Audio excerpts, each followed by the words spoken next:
Greetings, beloved brothers and sisters.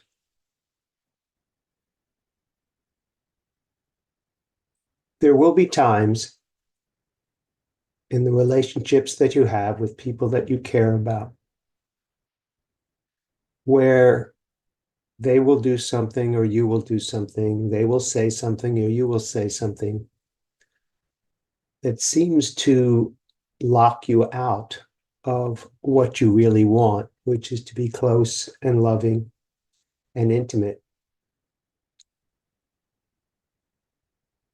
And sometimes there's a tendency to think that you have completely blown it, that having said what you said or having them do what they did makes the situation irreparable. I would like you to reconsider that position. Nothing is irreparable because nothing is damaged. And who you really are and who they really are is love. And anything that isn't that isn't real. And I don't say that glibly.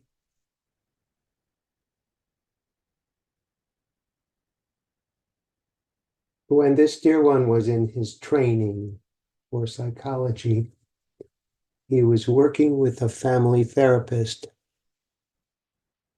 And the therapist got him to see that families are kind of a system.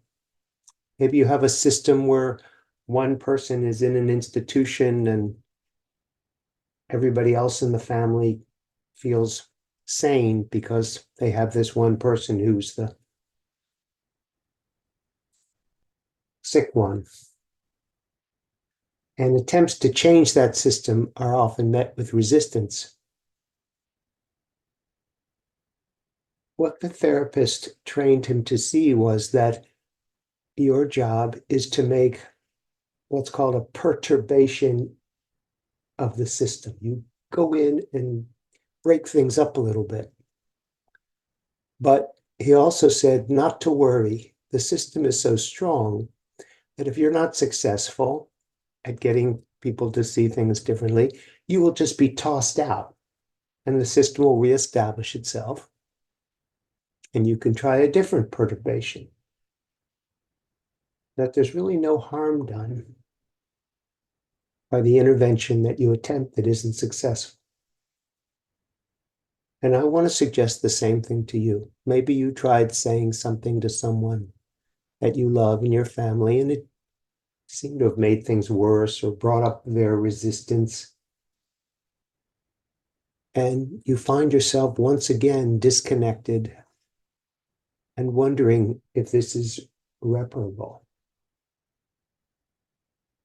I want you to know that it is. And the way to make the most lasting and life-changing perturbation to that system, which is held together by the ego, is to come from love and let love guide your response.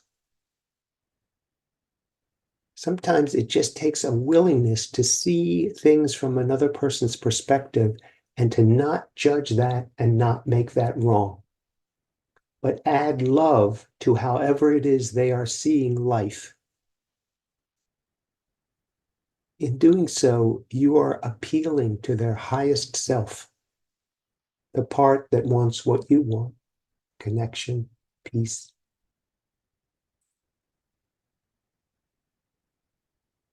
And love itself.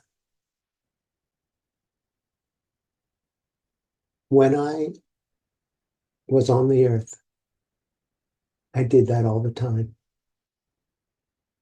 I brought love and acceptance and forgiveness into systems that did not allow for it, that needed people to be bad and wrong and sinful and punished. And it wasn't that I was condoning hurtful, unloving behavior. It was that I was seeing it from the eyes of love the way you would see a child who's misbehaving, but not understanding what its motivations are.